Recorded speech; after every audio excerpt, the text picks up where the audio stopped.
Good evening and welcome to the Phillip Futures webinar. Thank you for joining us for this wonderful webinar 2022 Aldebaran What's Next by Mr. Phua. So, my name is Junior from Phillip Futures Sdn Bhd Marketing Department and I will be the MC today. So, during the seminar, if you have any question, please type your question in the question box and I will address them in the Q&A section at the end of the webinar. So, now, before we start the webinar, I want to check the sound. If you can hear me clearly, please click yes. Now, allow me to spend some time to introduce. Yes. I see 96%. Yes, thank you everyone. Thank you everyone for hearing me loud and clear. Okay, so now let me spend some time to introduce our company to you. So, okay, as usual, I need to emphasize on our disclaimer where this presentation has just provided you for the general information and does not constitute any recommendation to buy or sell any products. So we are not liable for any losses arising based on this information.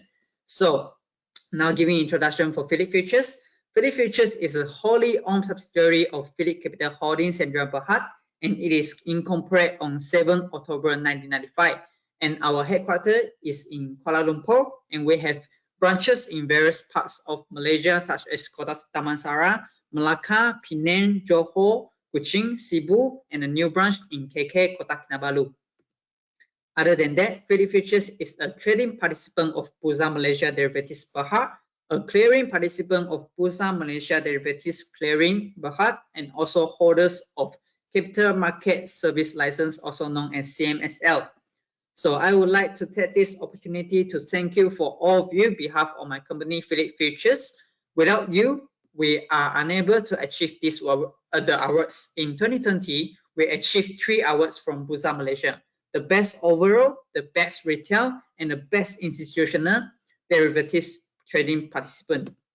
So our parent company, Phillip Capital, has office and branches in 14 countries. Which our global network spread all over the world, not only in Malaysia, but also in all major regions of Asia Pacific, Europe, as well as Americas. In terms of futures trading, we cover not only Malaysian products, but also products of different exchanges such as Singapore Exchange, CME, CBOT, and New York Mercantile Exchange. So with the strength of global coverage, our clients can trade both local and foreign products on the same platform. So in terms of the products, we mainly offer 2 kinds. The first one is futures, of course. So such as index futures like KLCI, metal, agriculture, energy, and interest rate futures. So the second one is the contract for difference, which is known as CFD, such as top 100 stock CFD on Bursa Malaysia and New York Stock Exchange NYSE CFD. So now you can use with a margin as low as 10%. So now you can use a smaller capital, now invest in listed companies on Bursa, NYSE, and Nasdaq by using the CFD. So now, why you choose Phillip? Phillip got what benefit? So first, we provide advisory service such as enquiries. The second, we provide a wide range of futures products that enable customers to trade both local and foreign products. In addition to this, we send the latest market news and commentaries to our clients by email every day for reference. Lastly, Phillip Futures have 24-hour brokerage and execution support at our head office. So this is very, very important for clients who are trading foreign futures, and also our dealers are ready to assist you if you want to execute any orders or you want any inquiries. We are 24 hours and we can help you in any time. So whether you are Phillip clients or not, we will always be here to offer you the free one-to-one coaching session, the free seminars and webinars, and we're offering free account opening. So in the free one-to-one coaching session, we are more focused on futures trading introduction, on the product knowledge, the product you want to look at, both local and foreign, the platform coaching and charting system. So we have successfully launched the first futures trading online account opening in Malaysia. So now you can now open futures trading account online with no hassle. If you wish to open futures trading account online, feel free to visit our website, or you can scan the QR code and it will directly link you to the online accounting form. If you need guidance on online account opening, please do not hesitate to contact us. So for free account opening, you will receive complimentary mobile and desktop platforms at no cost and access to a wide array of products, including global futures, commodities, interest rates, index, and metals. So this is the platform that we use in Phillip Futures. There is Phillip Nova, which is free to all clients to access global products. So now you can scan the QR code to request for a free demo account. So which allow you the demo account, you can use the charting system with over 90 technical indicators, and also you can do trading inside by using virtual money for the better experience in your trading journey. So moving to the very exciting part, Phillip will have exciting upcoming promotion. So stay tuned for our promotion by visiting our website, Facebook. So now you can connect us by searching Phillip Futures Sdn Bhd on Facebook, LinkedIn, or YouTube, and by searching Phillip Futures on Instagram. To follow, like, and subscribe to our page if you haven't, as we will consistently update our events, promotion announcement, and market news through social media. So for the webinar, don't worry if you miss it, because we will record this video and all the recorded videos will be uploaded to our YouTube channel too. So if you have any inquiries or any question, please do not hesitate to contact us even through calls or emails or website. Use the live chat on Facebook Messenger. Our representative will contact you as soon as possible. Okay, so now let us welcome the speaker for today, Mr. Phua Lee Kerk. He is a CFA and now is currently the Chief Strategist of Phillip Futures. He has wide and very experienced in the financial advisory and portfolio management fields, having worked in Japan, Malaysia, and Singapore for more than 33 years with companies like Smith Barney, IPS, FIM, Unit Trust Berhad. Mr. Phua has presented various papers on investment like equity, bond, derivatives, risk management, financial planning, and others. And Mr. Phua also served as director of the Kuala Lumpur and Selangor Chinese Assembly Hall and the director for Center for Malaysian Chinese Study, Malaysian China Chamber of Commerce, and ASJA International. And he is also writing a book called A Practical Approach to Mergers and Acquisitions in Financial Service Industry. So now, without further ado, let's invite Mr. Phua to start his session for tonight, 2022. Aldebaran, what's next? Mr. Phua, you are up. Okay, thank you. A very good evening and also a happy new year. Now, when I put the title as Aldebaran, essentially, I mean, some of you probably know that Aldebaran is the brightest star, right, in the constellation of the Taurus. So what it means is that if we look at the market, last year, 2021, it was good. Although some of you may say that it depends on what market it is, but generally, you know, compared to 2020, the market was quite good. And if you notice that Aldebaran actually is at the bullseye. So after hitting the bullseye, what are we going to get? What is going to happen in 2021? So that's why I put the title as Aldebaran, what's next?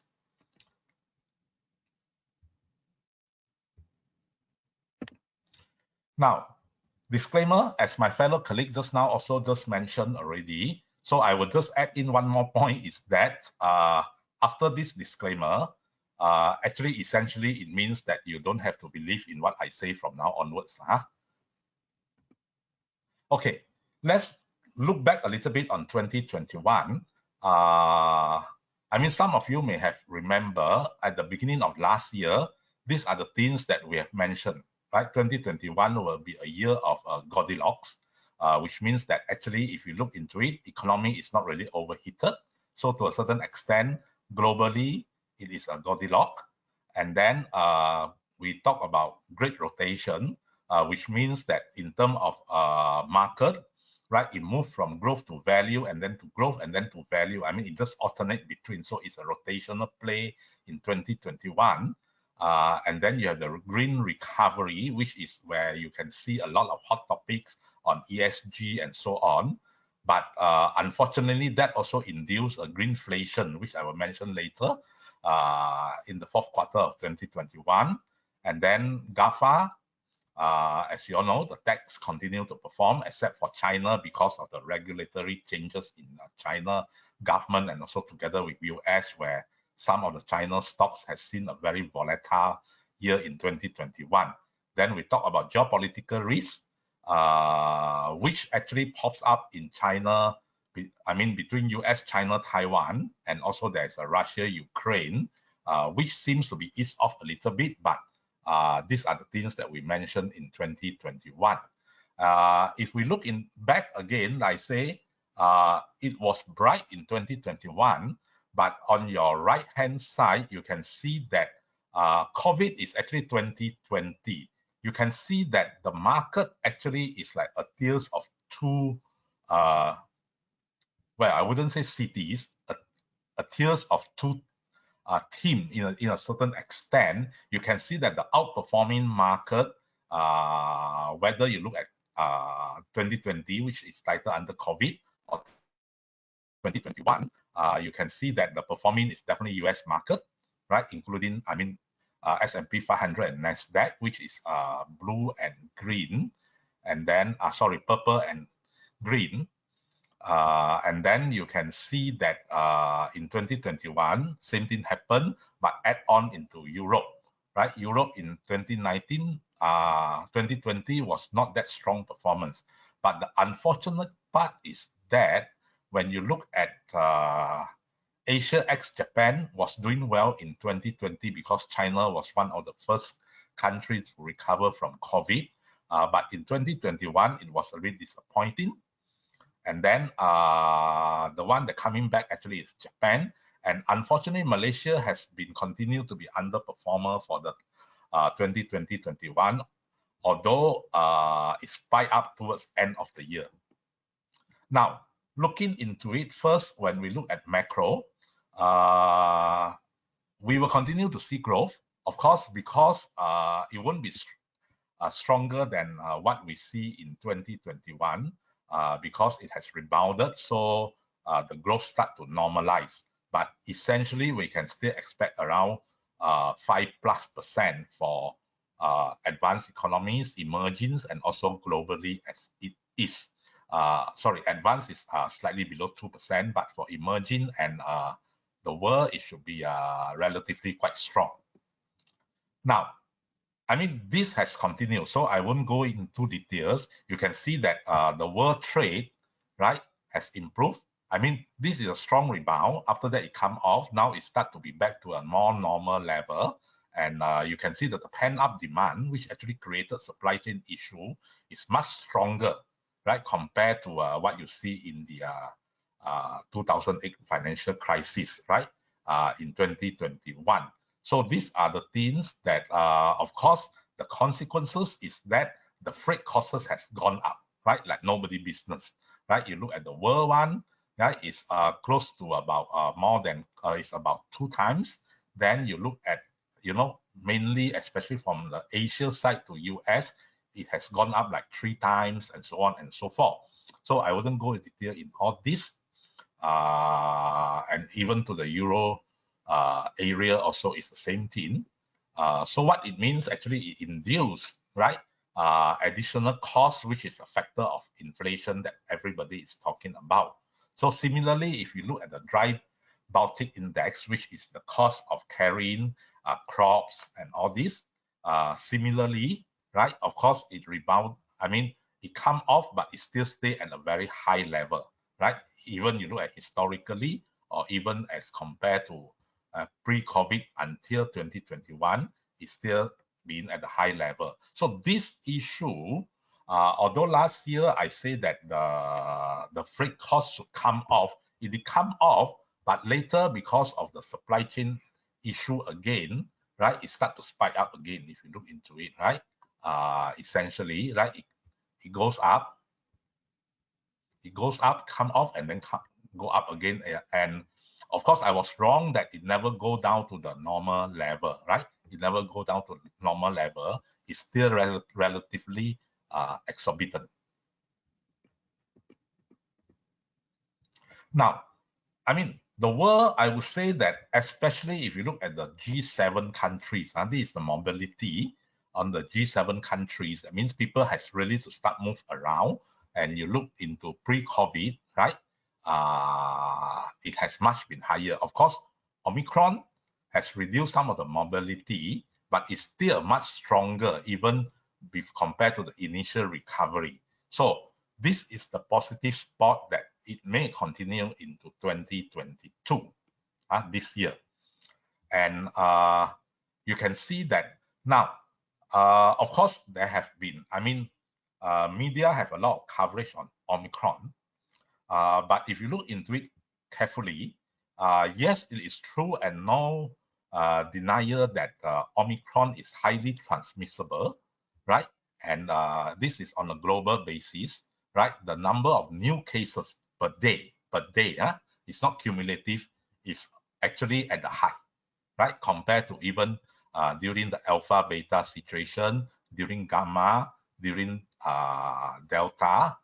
But one thing you can notice is that during alpha beta situation, right, you can see that death cases has spiked up, right? And then even beta situation and delta situation, right?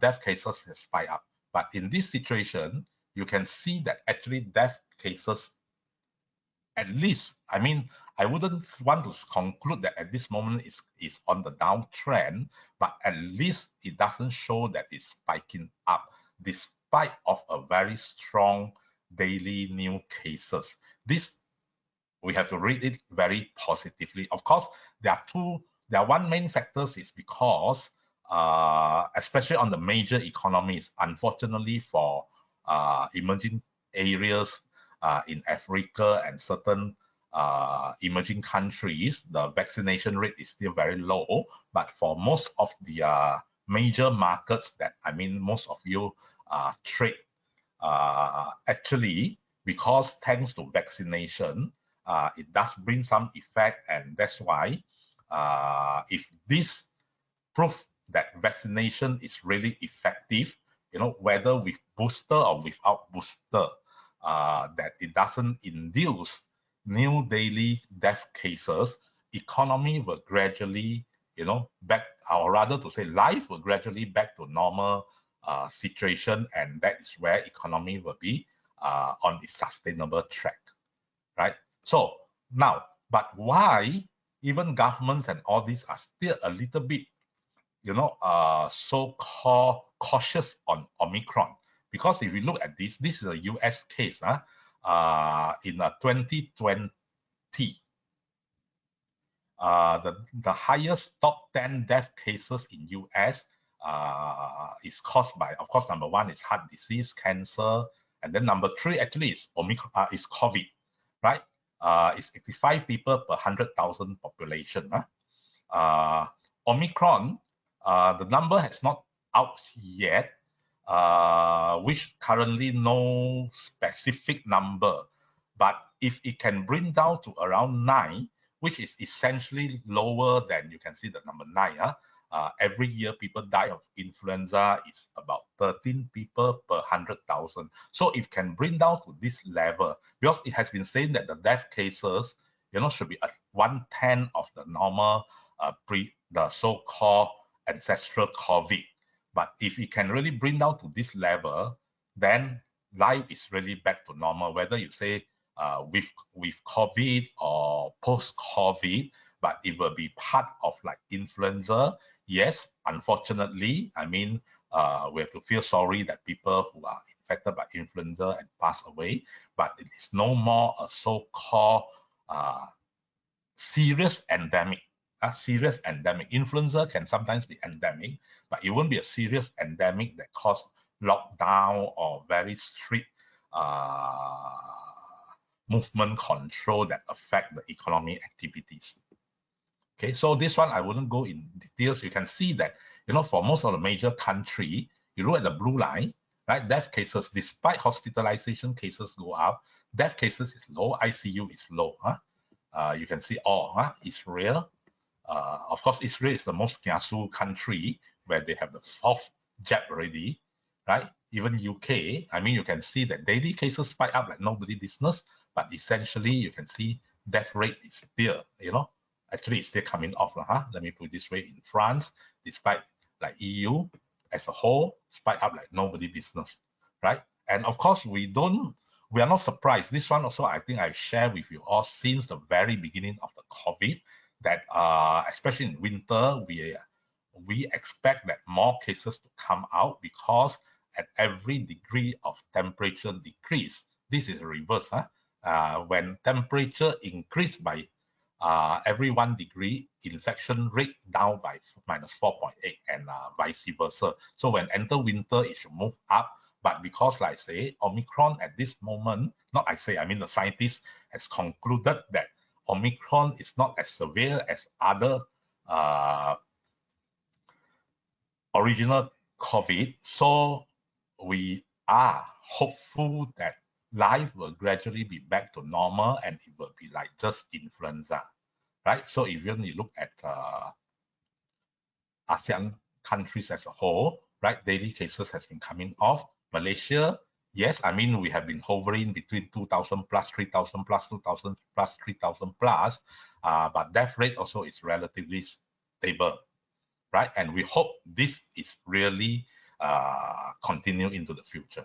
Now, so with this, first is I would say that, yes, Omicron, most of the world, government in the world are still taking a very cautious approach, because the death rate is still much higher than influenza at this moment. I mean, there's no specific data coming out yet, but COVID as a whole, you can see taking US case is much, much higher, right?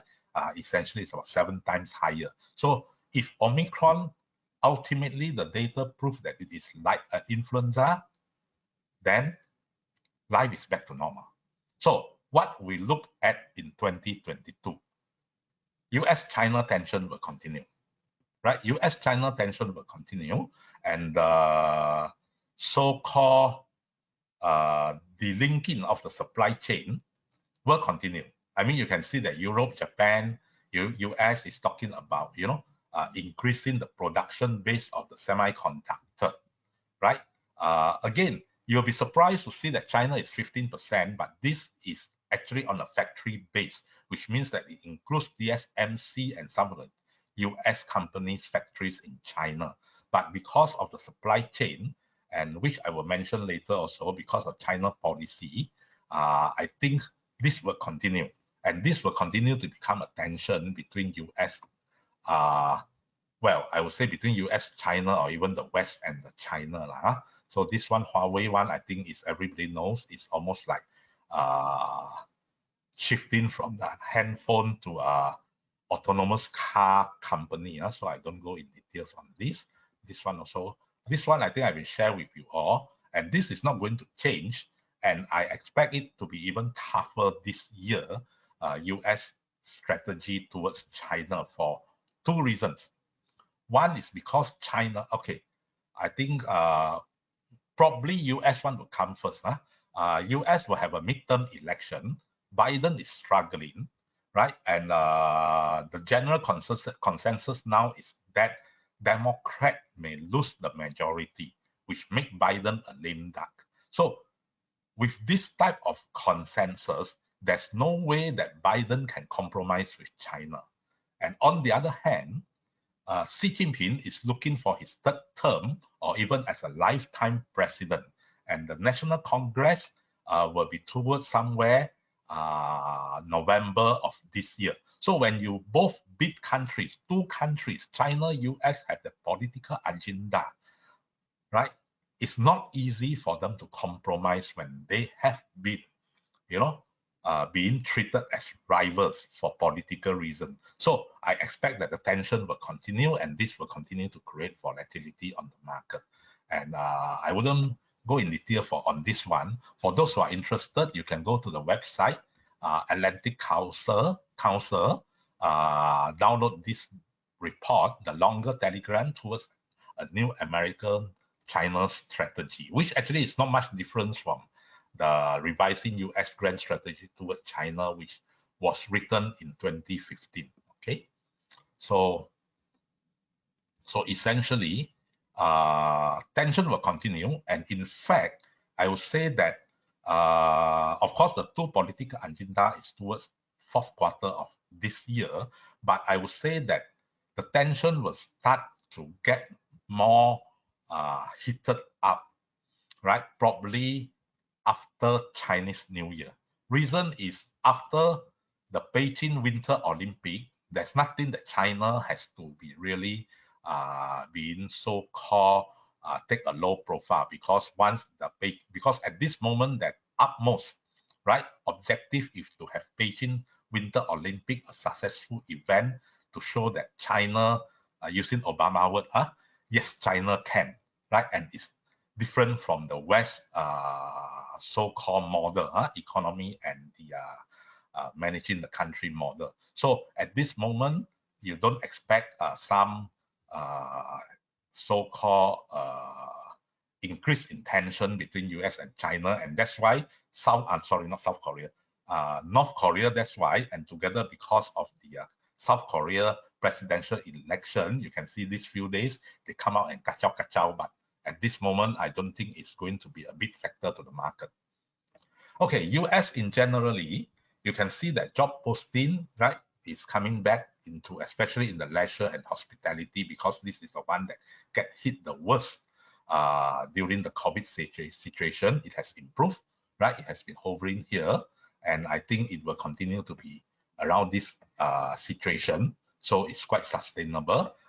Air travel, you can see, has come up, you know, but although it has not really come back to the so-called pre-COVID level, because to a certain extent, airline airfare is still not that cheap, and I mean, to Americans, to Americans, there's no issue, you know, if they want to balik kampung and if they can have I mean, normally they will have a long holiday. For them to drive 1-2 days or even 3-4 days, right, from where they work to where the kampung is not an issue, right? I mean, driving for about 3,000-4,000 miles is not an issue.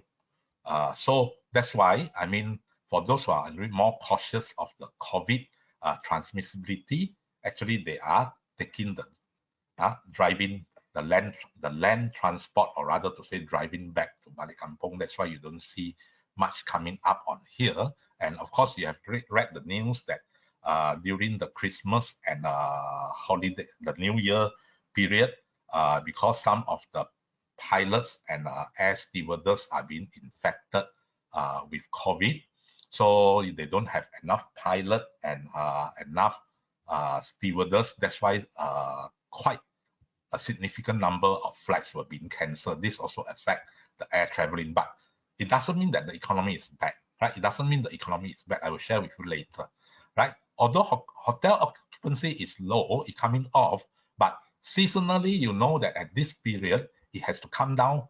Although people are on holiday, but most of the time they are on the more balik kampung mood. Restaurant booking, yes, off late because of the Omicron, and New York is imposing a stricter dining condition. It has come off, but generally it doesn't mean that it's back to what the original COVID situation.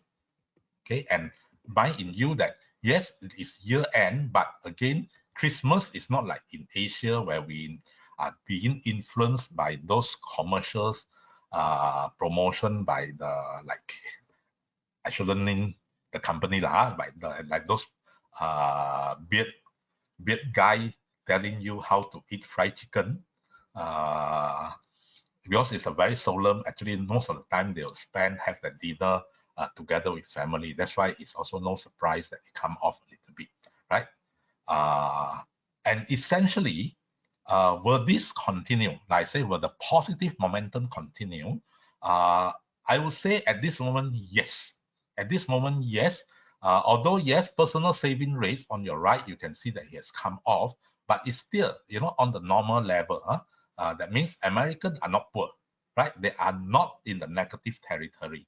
And you look at the household net worth as a percent of nominal GDP, right? It is, right? It is also back to the normal level, which means that economy, after the pent-up demand, it is still sustainable, because there are a lot of argument on after the pent-up demand, can US economy continue to grow? My view at this moment, I think it will. It will, because you look at both, right? The household net worth, they are still not poor, right? And you look at the saving rates, right? It has not fall to the 2001 the financial crisis level in 1998, right? And after that, they are licking their wound. It's still quite all right here. So I would say that it still continue, right? And in terms of inflation, yes, there's some expectation that inflation will go up, which I will share with you later a little bit, whether on a 10-year or 2-year.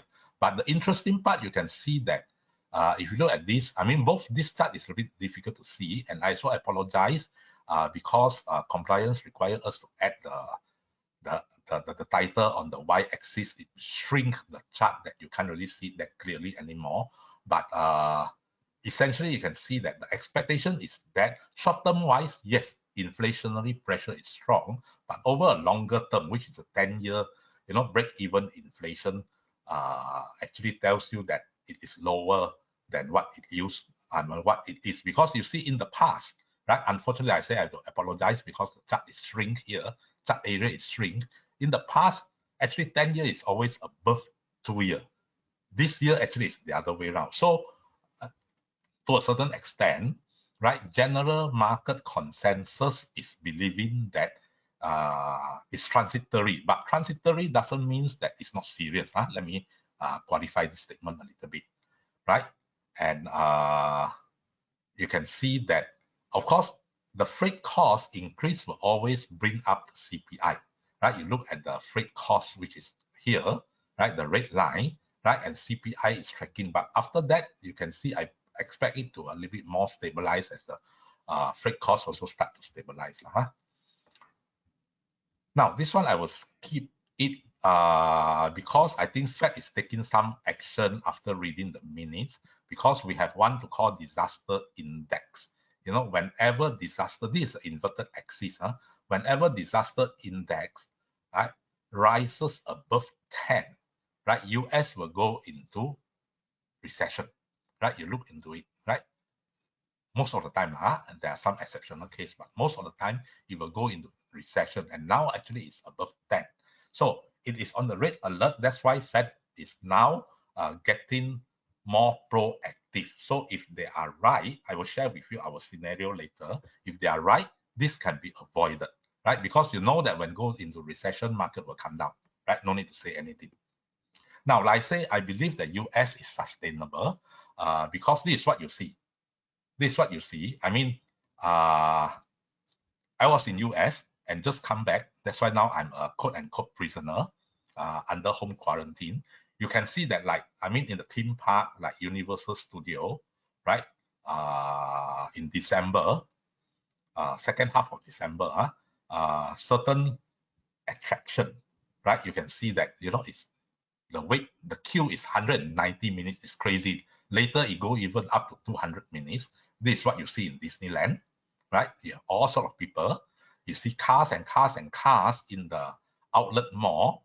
And like I say, inflationary pressure may not be that serious, though, of course, you can argue that these are the year-end sales and all this. But even year-end sales, you don't see the price, right? It's much higher compared to what it used to be.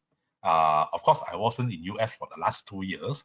So I can only say that it is, as it's not higher as what it used to be in 2018. You can see $19, everything are to go. This is outlet, and people are queuing outside here. You can't really see the photo.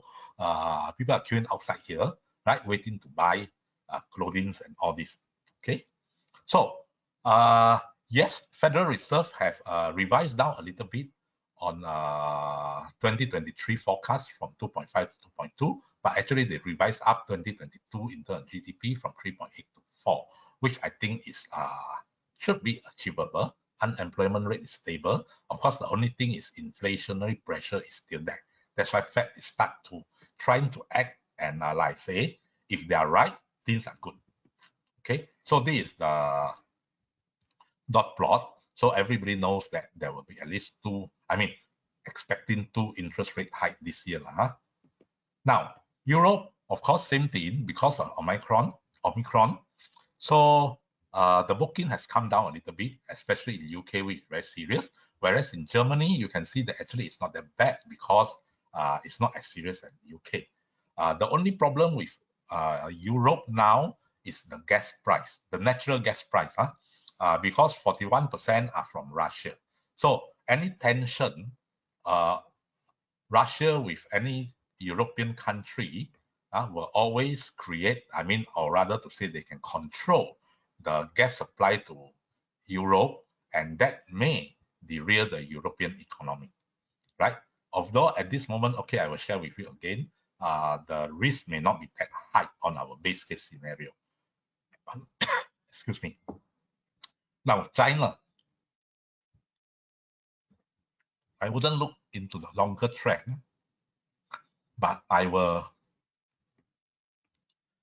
key part on China is that, excuse me, because this year is the National Congress of the Communist Party, and Xi Jinping is looking to become a lifetime president. So he has to tackle the so-called inequality, right, between the rich and the poor. That's why since last year, right, he come out with the so-called common prosperity, right, which is part here, right? But the bigger measure is actually lowering living costs and improving living standards, right? That's why tackling the real estate and putting the so-called indicator that bring the Evergrande into big trouble, and some of the property companies that also affect both the bond market and the stock market of the property companies. He also tackled down on the healthcare, forcing the healthcare company to lower the price. Of course, tuition has to be free. Common prosperity, forcing big tech company to donate money, and then internet crackdown. Also, again, because of the National Congress, they are worried that internet company becomes too influential. So also cracking down on the disorderly capital market expansion, right? Ant has been forced to stop listing for a while. Then on the market manipulation, and then on the data security, and also on the online games. So what it means to China, actually, all these measures, to a certain extent, on top of already, because of the China tough zero COVID policy, it further slowed down the China economic activities. So you can see that retail sales, right, is on the downtrend, right? Industrial production, same thing, right? PMI also, right? Of course, the next 1-2 months, since December, it will be a little bit stronger because preparing for the so-called long off period during the Chinese New Year. So there will be a front-loaded production that improve the PMI number, right? But in reality, you can see that, right, the demand is not strong in China, right? One of the factors, of course, is the zero COVID policy that so tight that people can't really work. Some people can't work, some don't have money to spend. And you can see that between the PPI and CPI, right? The manufacturer cost increase, but end cost, consumer inflation does not increase as fast as it is. So what it means is that a lot of companies are having margin squeeze. That is also one of the factors that affecting the China market, right? And even on the export side, you can see very clear, import price has spiked up, but export price has not really, right? After the COVID rebound, it doesn't. So, which means that generally, China corporates are facing a margin squeeze, right? And essentially, right, again, because of because of the zero COVID policy, where a lot of movement had stopped, and then job creation in the urban area, right, it's not really improving. And that you can see that it's highly related to retail sales, right? Which means that actually the economy is not going to be that strong, despite they are the first one come out from the COVID. That's why in the 2020 market performing well. After that, they are a little bit struggling, right? And the policy-wise is still a very, very uncertain, because this, I just give you the timeline. On 13 December, there's an article in the 人民日报, the official media of China Communist Party, which is actually advocating Deng Xiaoping policy of open economy. But then, this one I will skip it. Sorry, I missed out 2 more slides. But then, subsequently, on the subsequent day, on the 14th, then there is an article coming out to say that common prosperity is important. Then on 23rd, which is definitely on the Xi Jinping camp. Then on 23rd is a little bit so-called rojak, of saying that it's important for the common prosperity, but China will remain as an open economy. So you can see that towards this National Congress, there is still some internal political fight between the Xi Jinping camp and I would say it's Li Keqiang camp or Hu Jintao camp. So this will still create some policy uncertainty in China. And you know that China, actually the debt is quite an issue on the corporate. And remember that their suffering margin squeeze is about 159% of the GDP, right? And then household is 61. So this year, China GDP will not be as strong as what people will anticipate. In fact, they revised down the GDP forecast as well. And this is what it will happen like this year. You know, the relationship between China and the rest of the world, you know, so you can see that there is a trade, there's a trade friction between China and US. Then there's political tension, but there's a trade between Japan and China also. Also, some of these may get affected. Then for Australia, ASEAN country is essentially South China Sea. Australia is quite conflict because they banned the export of Australian wine, coal, and all this. Whereas in Southeast Asia is still a strong tension. But at the same time, right, you can see countries like Japan, China are trying to, you know, expand their base, right, in ASEAN, right? Like say the relooking into the supply chain, and then China, when economy is weak, although they claim it's DCS, double circulation strategy, domestic demand and external demand, but domestic demand doesn't mean for ASEAN countries, it's more of their own company, and overseas demand essentially exporting. So actually it's not that good for ASEAN in the whole when they are, you know, pushing their products to ASEAN. So this is the situation, right? Supply chain disruption also make the diversification that India is also one of where main countries like Japan and US are looking into it, right? You know, on the IT side, on manufacturing side, even TSMC, although most of the companies are still facing a lot of issues when they go into India. So I wouldn't go in detail on this one. So Asia and Japan, especially in ASEAN, Turkey is still a very, very tricky situation that, I mean, whenever all these main indicators, foreign reserve,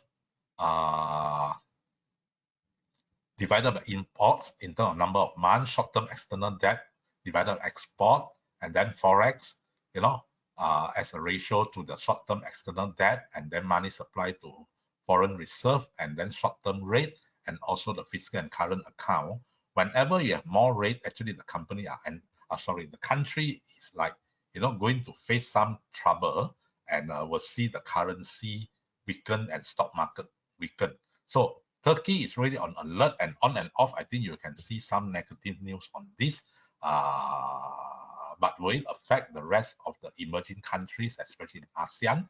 You can see that China has 2, so it's not that concerned.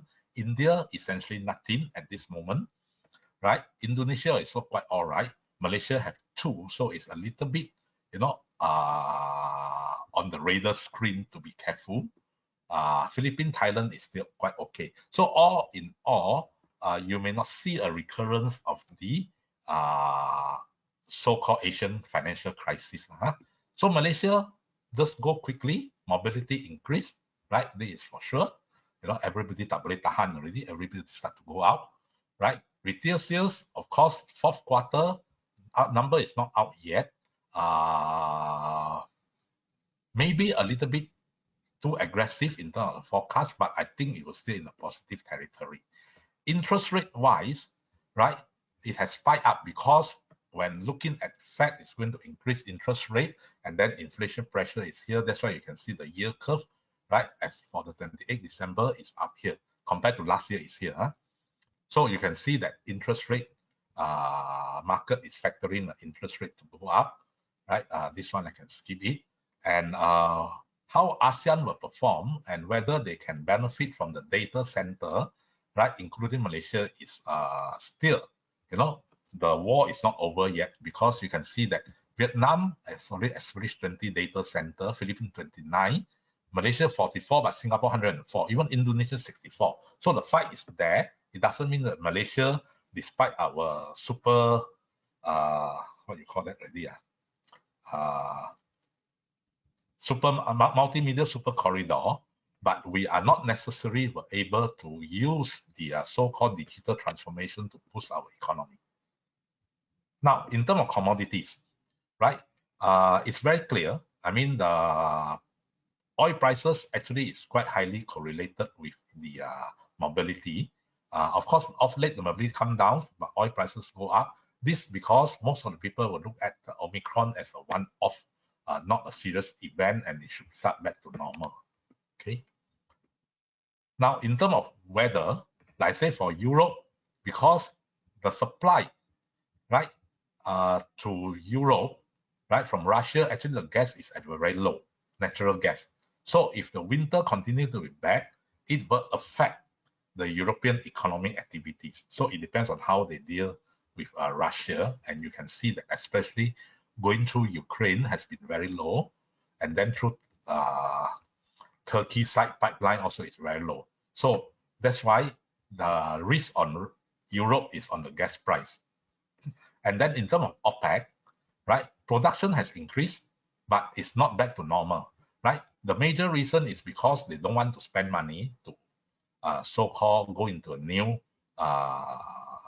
investment to for the oil, and also because of ESG, a lot of financial institutions are not that willing to lend the money, right? And in terms of US, yes, the rig count has increased a little bit. I mean, but it's not back to where it was. So essentially, this will put a pressure on the oil price, right? A little bit high pressure, right? So we have run some simulation. We think that probably, oil price this year may be still around $85, right? Around $85. And but then compared to the IMF forecast of $50, actually it can reduce the GDP, global GDP by about 3%. Okay, where the forecast is different. Now, in terms of crops, you can see that prices has spiked up last year, but this year I think is not easy to conclude, because one thing is that fertilizer prices has gone up. This is definitely a cost driven for the commodity prices. But on the other hand, natural gas also is coming down a little bit, because you see that it's quite highly correlated. So if this is coming off, you may see that fertilizer may not continue to rise, which is a positive factor. Although you look into it on a super cycle, it looks like still on the uptrend. But the interesting part is that it all depends on, first, of course, the weather, whether it affects production. Secondly, interestingly, if you look at China, has been stocking up all the major commodities like corn, soybean. China ending stock of last year, right, is almost 68% of the world corn ending stock. Soy is 33%, right? Wheat is 50%, right? Rice is 60%, which means that actually they are buying up all these commodities. So this year, even if commodity prices go up, it doesn't affect China. It will affect other countries, right, that need to import these commodities. Okay. Gold, I think it's back to seasonality, especially with the interest rate is coming up. So I wouldn't go in detail with that. Now, market, of course, is still driven by liquidity, right? Whether it's Japan, US, and all this, again, apologize because of the requirement. So it makes the chart a little bit messy to look at, but the trend you see is very clear that the liquidity has shot up. I will skip this one. Volatility, and I think I will skip. Just go into a market a little bit. If you look at S&P, if people looking at PE, right, you can say that PE trend has been always on the high side, compared to historical. So a lot of people will argue that how can this continue to be? But on the other hand, if you look at the EPS of the S&P 500 companies, you have continued to so-called grow. So that's why it is a little bit of revaluation. So even 22 times of PE is justifiable when the EPS continue to grow. So that's why US market is still performing well. Nasdaq also very clear, right? Yes, in terms of PE, you'll say it's crazy, it's at a high, right? Although it's not historical high, it's at a high, but EPS still continue to grow, right? You can see continue to grow, right? All the way. So this is why US market still to continue to perform. And is that a bubble? Not necessary, because the ratio between Nasdaq and S&P 500 is only 0.8 times compared to the .com bubble 2 times. So it's not really a bubble. Yes, a little bit of froth, but not really bubble. So market will still continue. Although more volatility, like I say, this year, I think it will continue to be a value growth rotation as well, right? So, I mean, Europe, you can see PE, it looks cheap, but EPS is not that strong. That's why, although it's slightly better compared to the pre-COVID. So that's why Europe, if the natural gas is not an issue, you'll probably see some upside potential in the European market. Japan, same thing, right? This is where PE is low, EPS is still growing. Asia ex Japan, PE looks cheap, but EPS is not growing. That's why the market is not performing.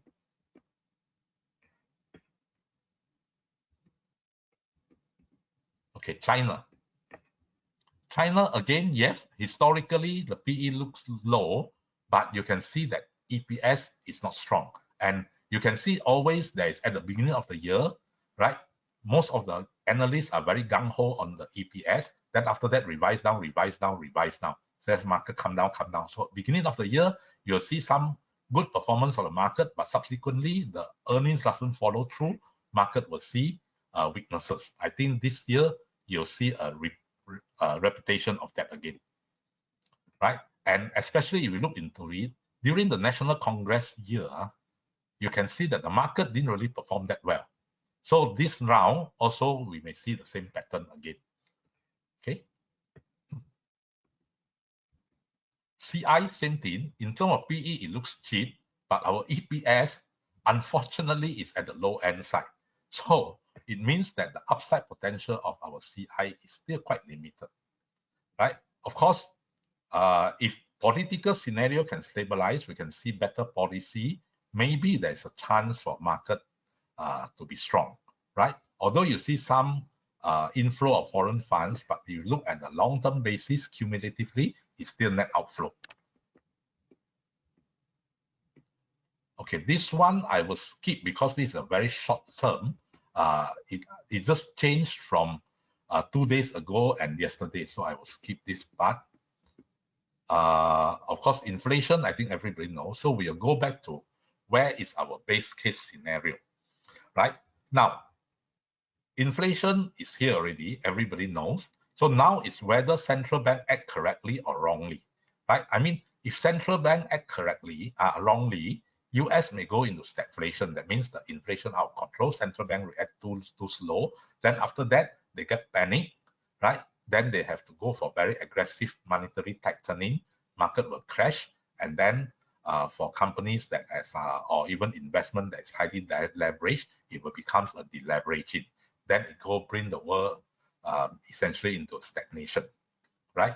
And the country likely to go into this scenario is US in an emerging market, right?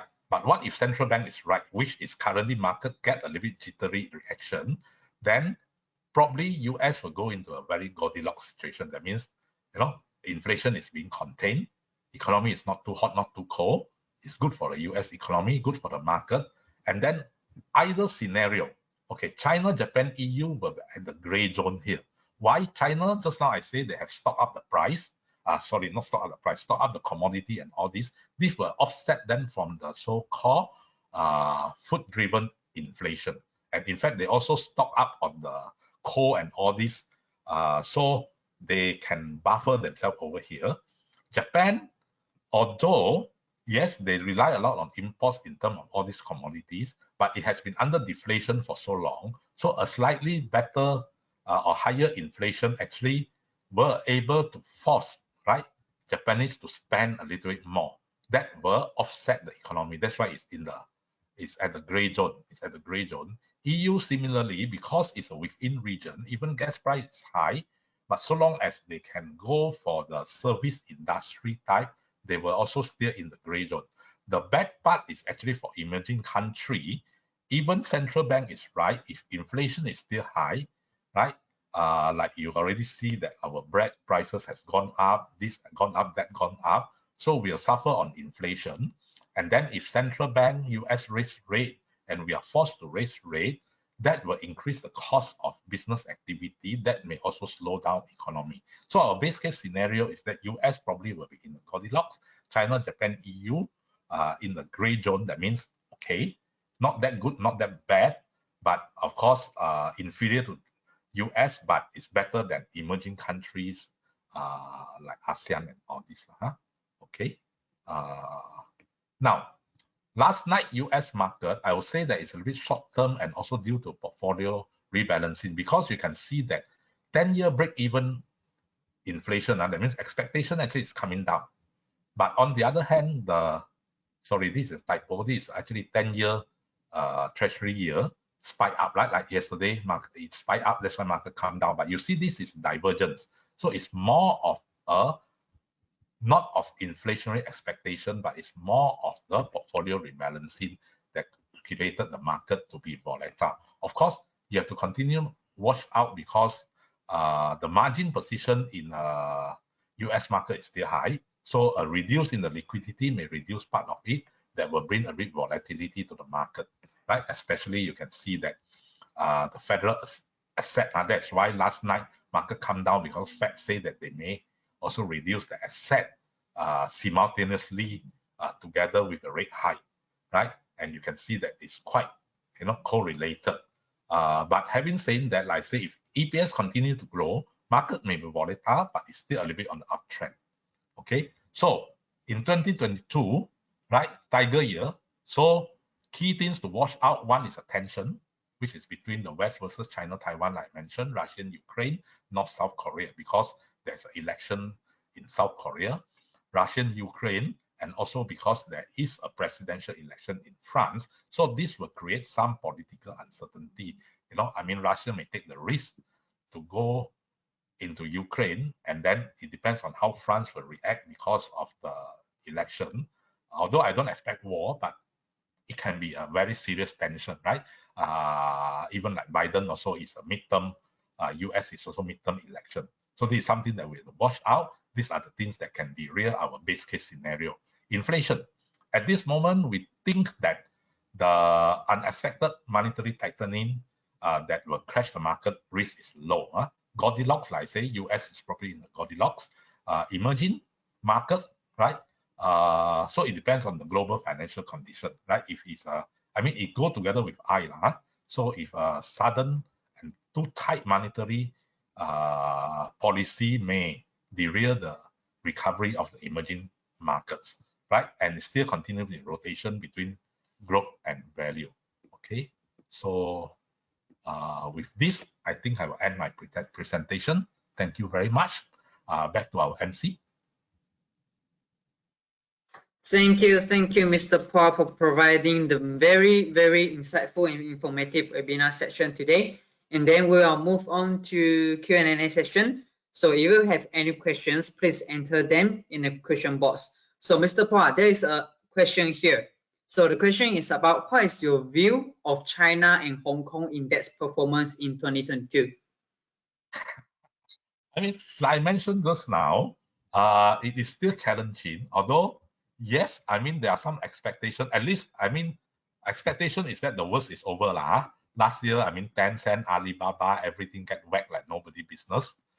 So this probably, you know, it may hit the bottom, but how far it can go up from here is still very uncertain because, like I say,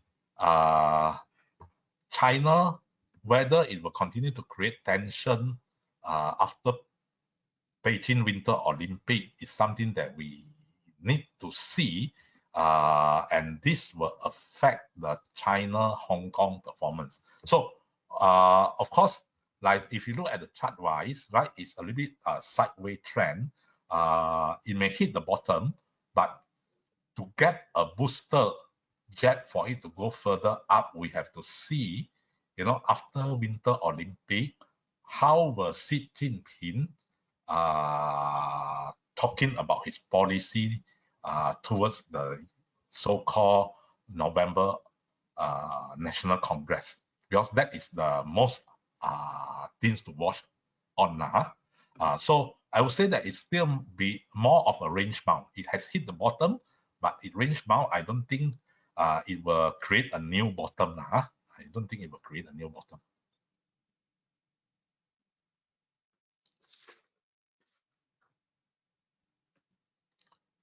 Okay. Okay, so we got another question is, will hike rates progressively as mentioned by Fed, or of rather aggressive screwing down of monetary policy?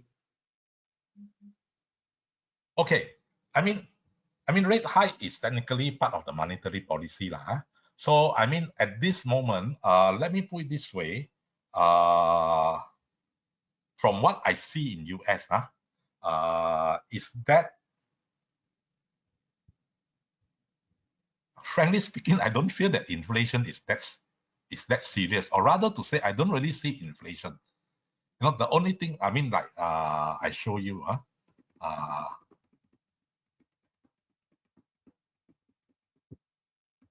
people are still, you know, spending, you know, still enjoying life, you know.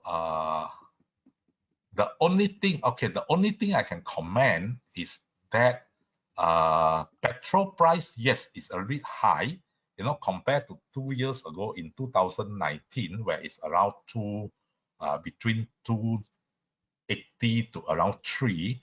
Now it's a range of around 480 to 5. So that actually caused a little bit of so-called unhappiness among the Americans, because they can't survive without car. So that is where it is. But if you look into like other services spending, restaurant is actually quite okay, right? Theme park, definitely. You know, I mean, and you really see families and all this, mind you, I mean, like the Universal Studio or Disneyland ticket actually, I mean, frankly speaking, I would say it's not cheap lah. I mean, it's about $200 per person, right? And that is provided you don't buy the express track, which means that if you don't want to queue up for 2 hours, right, you will have to spend about $200 per person, you know. So for a family of 4, it's already $800. Forget about your shopping in the Disneyland or in the Universal Studio. Then if you buy the express track, it goes up to almost $300, but you still see people there. You know, the only thing, like I say, I can only comment is that US, like I say, if you look at the macro number, you know, households still are quite okay, right, on the macro number, right? Now, the only thing I want to say is that unfortunately, this will create some social tension, and that's why the midterm election is key. So 2023 is a more troublesome year. You know, depends on the outcome of the midterm election, and also it's more of a structural issue.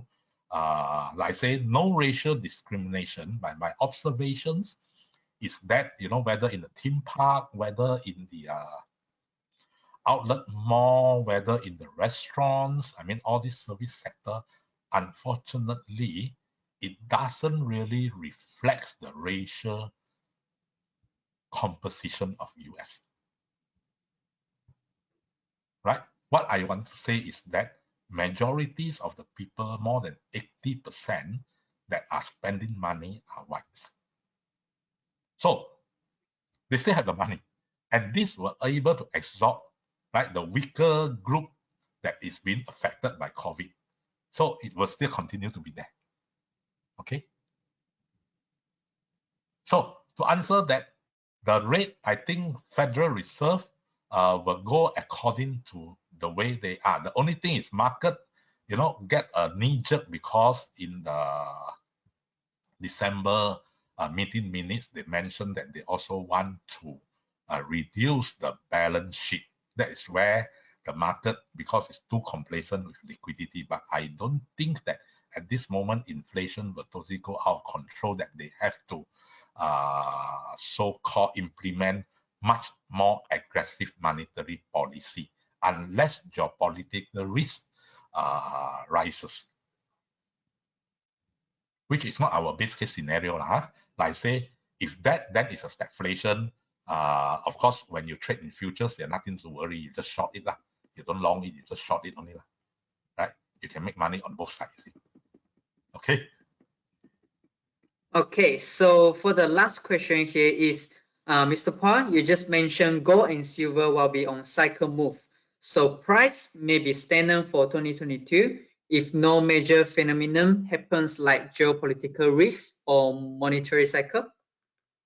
Yeah, I will say that because first thing is that supply chain will continue to remain an issue, right? Bear in mind that if China taking a zero COVID policy on and off, you will see some supply chain disruption, and it depends on which city get locked down, but it still will have some disruption in the supply chain. So, which means that when your production cannot increase to meet all the demand, you're also not going to buy. Silver is also being used as an industrial use, so that industrial demand may not be that strong. And in terms of gold, essentially, when interest rate is going up, it is definitely not a very good picture for gold unless that inflation is much stronger than anticipated, where people want to hedge their currency against the so-called hyperinflation. Okay. Okay, so now I got a very, very, very last question. Is will there be a huge commodity move in 2022? Okay. Like I say, at this moment, unfortunately, I'm not a weather forecaster, so I assume no abnormal weather. So in that context, where China already stocked up, right, so much commodity, right, the demand, right, may not be that super strong. So it's a little bit difficult to expect a super cycle in 2022. On the major crops, on and off, of course, you can see that cocoa or coffee beans, or now maybe I didn't really look at cotton yet. Some of it may be on and off, especially when they talk about not buying Xinjiang cotton and all this, and depends on how serious it becomes. And on top of that is the weathers. In terms of the agricultural commodities, if there's no abnormal weather, I think it's difficult to expect a super run in the agricultural commodities, right? In terms of oil, it is more like, say, of a geopolitical situation. And of course, oil actually partially also related with natural gas. So it all depends on Russia. But I think it is it's a little bit suicidal, for Russian to really invade Ukraine, because when France is having presidential election this year, US is having midterm. I mean, Biden and Macron cannot be just sit down and do nothing, I would say. So this will be quite disastrous unless, I don't know, unless Putin really want to go for war, right? So if not, I think oil-wise, the risk is not that super high at this moment. It's not that super high at this moment. But of course, I mean, at this moment, I have ignored, I think market also essentially have ignored on the so-called terrorist activities. Maybe because of the COVID or whatsoever, you don't see this type of activities. So if there is some terrorist activities, then it may be a different picture again. So, I mean, just to recap, this is where we see the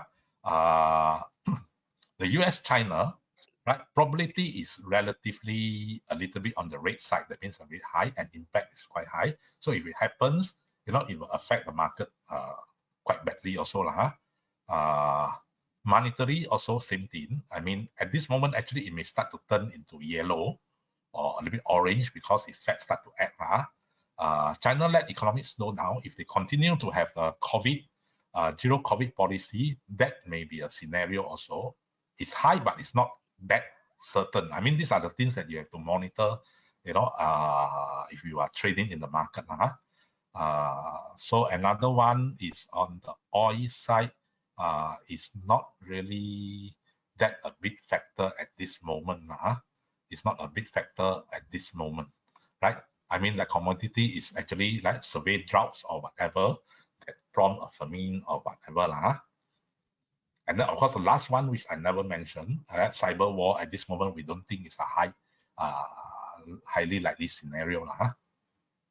So it's like, I mean, for the oil and all this, there will be conflict between US, China, Taiwan, Russia, Ukraine, North Korea issue. We currently think that the probability is low. Of course, if it happens, I mean, I wouldn't rule out that, oil price can go up to even $120, $30 per barrel situation. But at this moment, we think that the probability is low. And touch wood, I hope I'm right. This one, I don't want to see that I'm wrong in this part. Okay. Okay. Thank you, Mr. Phua, and thank you for all the questions. Okay, so now due to the time constraints, if you got any other question, can email to phillipfutures@poyens.com.my. Okay, so if you got any other question, you do contact us, and we are very, very happy to assist you. Thank you, everyone. Thank you for your time to join our webinar for today. And so many thanks to Mr. Phua for his very insightful and very meaningful sharing, and thanks again to everyone. So with that, I will end for the session for today. Thank you, Mr. Phua. Thank you, all of you. Good night, everyone, and stay safe. Everyone, Happy New Year. Stay safe. Stay safe. Bye. Thank you. Bye-bye.